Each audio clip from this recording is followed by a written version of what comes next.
There are outages all across Russia. Heating outages, electricity outages, stuff that's making people live in pretty brutal winter conditions without heat. I don't know if you guys have seen this, and I wasn't going to talk about it much outside of the one story we did until I saw Rybar of all accounts make a map documenting all of these outages and shutdowns and loss of heating. And when we're saying like a lot, I mean we're talking about tens of thousands of people. For example, the number of buildings left without heating in Russia has tripled. In Russia and Lipetsk has tripled. Now there are 282 of them, which is about 50,000 people. The temperature in the city at night can reach nearly -30 Celsius. -30 Celsius. That's one area. We've got tens of thousands of people, possibly getting into the hundreds of thousands of people all across Russia during the worst period of winter dealing with the cold with heating outages. I just want to remind you guys, and I'm not saying this to laugh at the face of anybody dealing with heating outages. I know I concentrate on Ukraine, but I genuinely feel bad, whether you guys want me to or not. I genuinely feel bad for the idea of some 92-year-old babushka in Murmansk who has like no money to their name, has nowhere else to go, whose heat just went out, and it's January in Murmansk, in northern Russia, near Finland. I feel terrible for those people. I feel awful. I don't know if you guys have ever been in a house during winter without heat. I lived in this shitty apartment where I had to do that for once. It was one of the worst experiences of my life. Rats in the walls and no heat during winter. It was awful. And it sucked for the rats too, because the rats fled into my apartment assuming that my apartment would have heat to keep them warm during the winter, and then they froze with me. So I took the rats down with me. Point is though, the heating situation is out of control in Russia, and even Rybar and pro-Russia outlets are acknowledging that the government is not managing this. Mind you, that the amount the government is going to be spending on utility upkeep is stagnant for this year. So that means it's a real loss when you adjust for inflation because there's inflationary price increases, but it's also meant to go down in the preceding years going forward. Because as they're going to run out of money to keep just like the government coffers that they keep trying to use to spend on social services and reward people who, you know, martyr their children for the conquests. I mean, they just don't have the money to spend on all these repairs.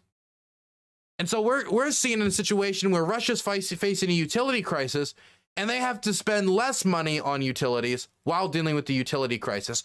Also, in the depths of a labor shortage, where they have gigantic labor demands in the war, knowing that much of that labor will never come back, or if it does come back, it'll come back without a leg, without a hand, or without their sight, or some other injury that might disable them from doing the work necessary to keep Russia up to date. And I gotta remind you guys, Russia is a gigantic country.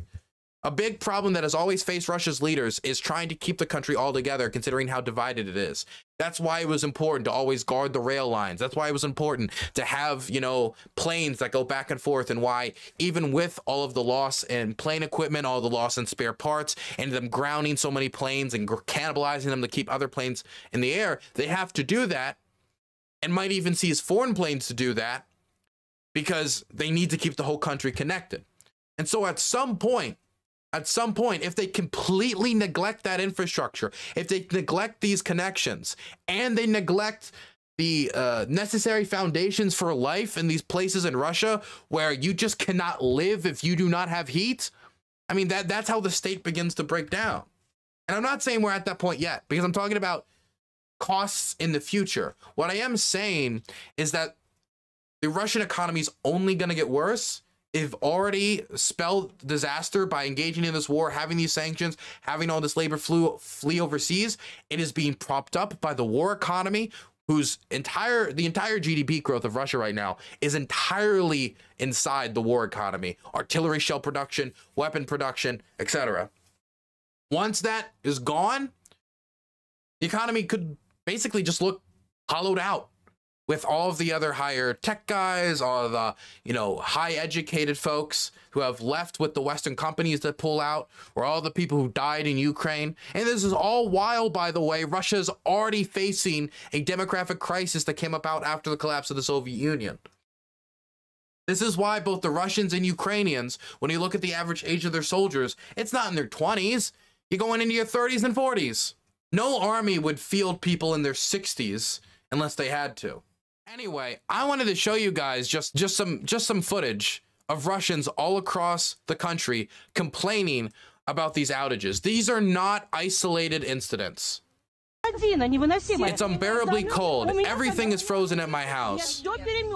We would take water bottles, pour hot water in them, and we heat ourselves with the water bottles.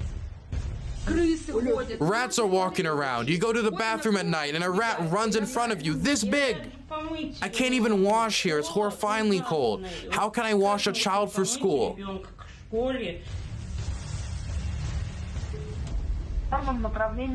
The line is overloaded. Call back later. It's complete shit. Complete shit. The worst places are like this, because what happens is the pipes burst because of poor maintenance, and so it floods the house with ice, and then the heating breaks, and so then the house gets cold, and so then your entire living room is full of ice. And I've seen multiple, I think I've only seen one room that's like that, but I just haven't been doing that much digging. Most of the time I've seen it, it's been in like the hallway.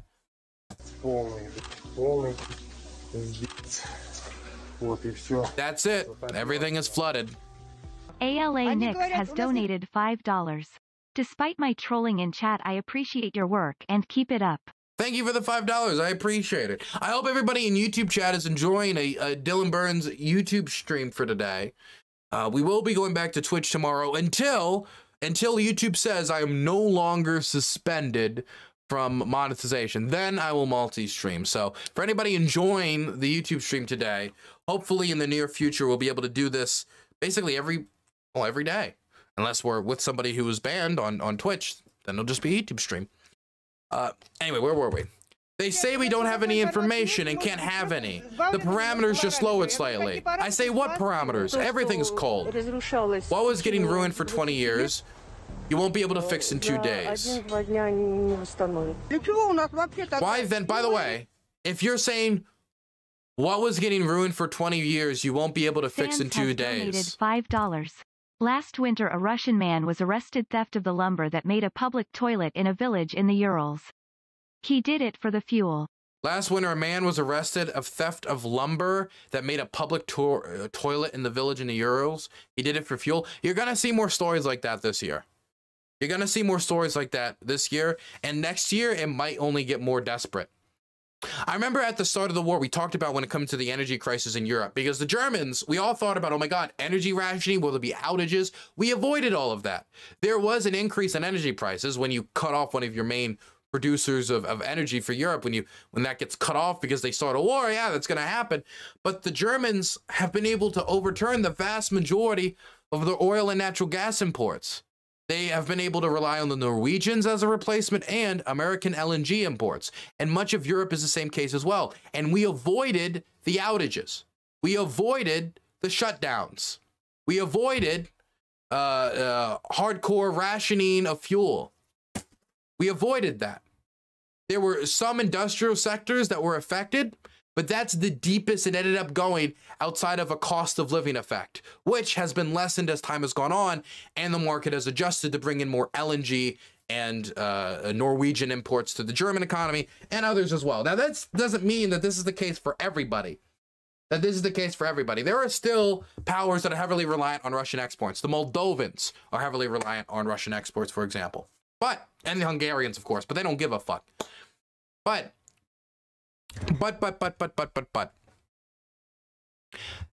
the difference to me is kind of stark.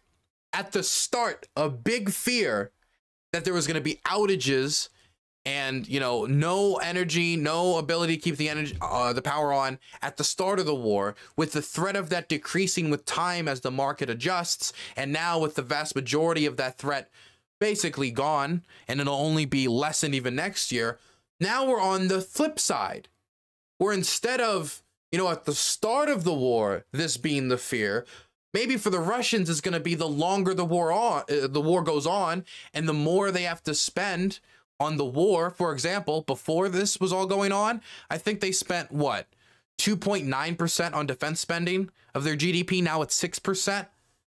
They've more than doubled defense spending, which has now outpaced social spending, and they've frozen so many other sectors of the economy when it comes to increases in spending to keep up infrastructure. And a good risk and good reason to believe that down the line, those budgets are not only going to stay in place, which is already a decrease because of inflation, but that the amount of resources allocated to them are going to go down if the war drags on. And so in a weird way, there could be a scenario where at the start of the war, the biggest energy risk and outage risk was for the West. But as the war goes on, the bigger outage risk and, you know, infrastructure risk and just upkeep risk goes to the Russians, as they can't afford to access, you know, they can't afford to fix these things, and they can't access the foreign reserve currencies because we froze it. We froze the 300 billion, and there's a decent chance, and the U.S. seems to be pursuing it right now. It seems to be an official American policy. We're pursuing handing over that cash, handing over those assets to the Ukrainians for rebuilding, which should be the case, as the Russians are never, at least under this regime, going to be paying reparations for the damage they caused. Anyway, where were we? But 20 years. Interesting. When did Putin come into power? Just saying. There were problems before then. Just saying. Why then do we have the mayor's office and the management companies? They're all warm. They're warm and all is good for them. Meanwhile, we have to find bloggers to shed light on the problem. What's going on?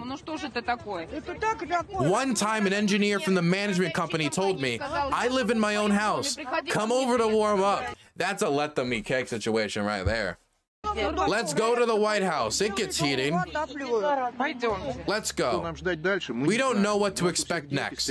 All of us have children and the elderly. School starts tomorrow. We don't know what to do. Look up there. We constantly get flooded. We walk around in jackets. We sleep in jackets. Since when? My granddaughter does her homework in a jacket. Here because it's warm. From this. From the 3rd of January since the holiday started. Oh my God. From the 3rd of January? That means, 1 second. Dog, that's like 10, that's over like 10 days. On the 1st, it was all right. The heating went on the 2nd. Yes, on the night of the 2nd of January, the heating of the pipes was turned off. We even have a person who was bitten by a rat. I'm not just saying this, it's documented. He was at the hospital. The system of housing renovation of Moscow Oblast in Prolisk is right next to Moscow, but we are people absolutely forgotten by God, as if we're some kind of tundra. We pay crazy money for heating, but as a result, we have to turn on the heaters and heat by electricity. We have to pay double. What's up with that? People probably don't pay as much money in an apartment.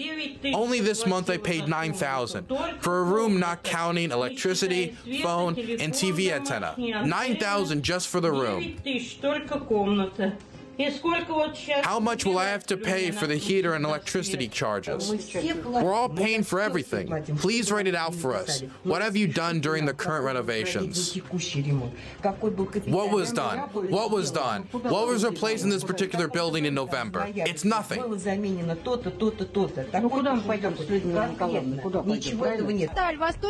eastern side, we are without heating since the beginning of the heating season. We are freezing. We are freezing. The heating season is simply a nightmare. It's a fight for survival. We are freezing. You know, I do think that 110 billion they've spent on the war could probably be spent somewhere else a little bit more effectively. If the question is about protecting Russians, don't these Russians deserve protection? Just saying.